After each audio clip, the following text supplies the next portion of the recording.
नमस्कार दोस्तों, मैं आपकी एस्ट्रोलॉजर ग्रह मार्ग में आपका स्वागत करती हूँ। लाई हूँ मैं अपनी आज नई क्लास, जिसमें आज हम पढ़ेंगे सूर्य का फल कि सूर्य का सारे भावों में क्या शुभ फल होता है और क्या अशुभ फल होता है और कैसे हम सूर्य का उपाय करके सूर्य को अच्छा कर सकते हैं। सबसे पहले तो हम जानेंगे कि सूर्य होता क्या है। सूर्य हमारा आत्मा का कारक होता है। सबसे पहले तो सूर्य जो होता है वो हमारे आत्मा का कारक होता है। सूर्य हमारे पिता के साथ हमारे संबंध को दर्शाता है, सरकारी नौकरी को दर्शाता है, हमारा पॉलिटिक्स में और में कैसा रहेगा ये सब हमें सूर्य से पता चलता है। हमारा आत्मबल, सेल्फ कॉन्फिडेंस और ये सब हमें सूर्य ही बताता है। ठीक है, अगर हमारा सूर्य अच्छा है तो हमारा पिता के साथ रिलेशन अच्छा होगा, पिता की संपत्ति हमें प्राप्त होगी, पिता का प्रेम हमें प्राप्त होगा, पिता के साथ हमारे संबंध जो है बहुत अच्छे होंगे। अगर हमारा सूर्य शुभ है तो हमारा मान सम्मान भी बहुत बढ़ेगा, हमें दुनिया में लोगों से उसे बहुत मान सम्मान मिलेगा, सरकारी नौकरी हमारी लग सकती है, पॉलिटिक्स में हम काफ़ी आगे तक जा सकते हैं और सूर्य से हमें बहुत अच्छा मतलब कि काफ़ी आमदनी अच्छी होएगी। अगर हमारा सूर्य अच्छा है तो सूर्य बेसिकली हमारी शरीर में हड्डियों को भी दर्शाता है। अगर हमारा सूर्य शुभ रहेगा तो हमारा यानी अंदर से हड्डियों का ढांचा में और में हड्डियों में कोई दिक्कत नहीं आएगी। सूर्य हमारे हृदय को भी दर्शाता है, तो अगर सूर्य अच्छा है आपका तो हृदय रोग नहीं होते। तो ये थे सूर्य के शुभ फल जो हमें मिलते हैं। अब है सूर्य के अशुभ फल। अगर सूर्य हमारी कुंडली में अशुभ है, नीच का है, जैसे 7वीं राशि तुला राशि में वो नीच का होता है या मित्र राशि में है, तो हमको उसके अशुभ फल देखने को मिलते हैं। उसमें हमारा क्या होता है कि हमारे पिता के साथ अनबन रहती है, झगड़े रहते हैं, हमें हड्डियों से रिलेटेड प्रॉब्लम्स रहती है, जैसे हड्डी टूट जानी और ये सब चलता है। हमें हृदय रोग भी हो सकता है और साथ साथ हमें मान सम्मान की हानि होती है। हम कितना भी कर लें हमारा मान सम्मान हमें नहीं मिलता है और हमें ऐसा ना ही सरकारी जॉब लगती है। सरकार से हमें मतलब कि कोई भी अच्छा नहीं मिलता, बल्कि कोई ना कोई ऐसा काम हो सकता है कि सरकार की वजह से हम पे केस भी हो सकते हैं। मतलब कि अगर हमारा सूर्य अच्छा नहीं है तो हमें बहुत कुछ देखने को ये सब मिलता है। तो सबसे पहले तो मैं उपाय बता देती हूँ, फिर मैं बताऊँगी कि 12 भावों में सूर्य के फल क्या होते हैं।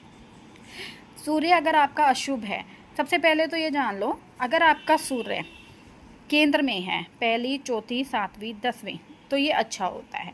या आपका सूर्य दूसरी में है, तीसरी में, 5वीं में और 9वीं में, तो भी ये अच्छा हो। 11वीं में, मतलब कि केंद्र में या त्रिकोण में अगर आपका सूर्य है तो वो अच्छा होता है, वो बस और मित्र राशि में। अगर सूर्य आपका छठा, 8वें और 12वें इन भावों में है और शत्रु राशि में है तो वो आपको अशुभ फल देगा ही देगा। ठीक है, अगर आपका सूर्य अच्छा नहीं है तो आपको क्या उपाय करने चाहिए। आप सूर्य को जल अर्पित कर सकते हैं। तांबे के लोटे में थोड़ी सी रोली, चावल और गुड़ मिला के आप सूर्य जी देव को जल अर्पित करो। अगर आप ये काम डेली नहीं कर सकते तो आप रविवार को तो ये जरूर से ज़रूर करो। आप गुड़ खा के थोड़ा सा उसके ऊपर पानी पी सकते हो, ये सूर्य के लिए सबसे बेस्ट होता है। या आप एक तांबे का टुकड़ा लाइए, उसके 2 टुकड़े कीजिए, एक पानी में बहा दीजिए और एक अपने पास रखिए। ये भी सूर्य देव के लिए सबसे अच्छी रेमेडी है। और नहीं तो आप रविवार का व्रत भी कर सकते हैं सूर्य देव के लिए, और नहीं आप सूर्य का बीज मंत्र भी कर सकते हैं। तो ये कुछ एक रेमेडीज़ है आप जिससे अपना सूर्य को ठीक कर सकते हैं। इसमें से आप 1-2 भी करेंगे तो आपका सूर्य जो है वो ठीक हो जाएगा। ठीक है, तो मैंने आपको सूर्य के शुभ फल बताए, सूर्य के अशुभ फल बता दिए, और आपको ये मैंने आपका बताया शुभ फल क्या होता है, अशुभ फल क्या होता है वो मैंने आपको बता दिए हैं, और उपाय क्या करने चाहिए ये भी मैंने आपको बता दिया। अब हम देखते हैं कि हमारे जो 12 भाव में हैं इनमें सूर्य का क्या फल होता है। मतलब कि इन 12 भाव में सूर्य जो है अशुभ और शुभ फल कैसे देता है। तो पहले से शुरू करते हैं।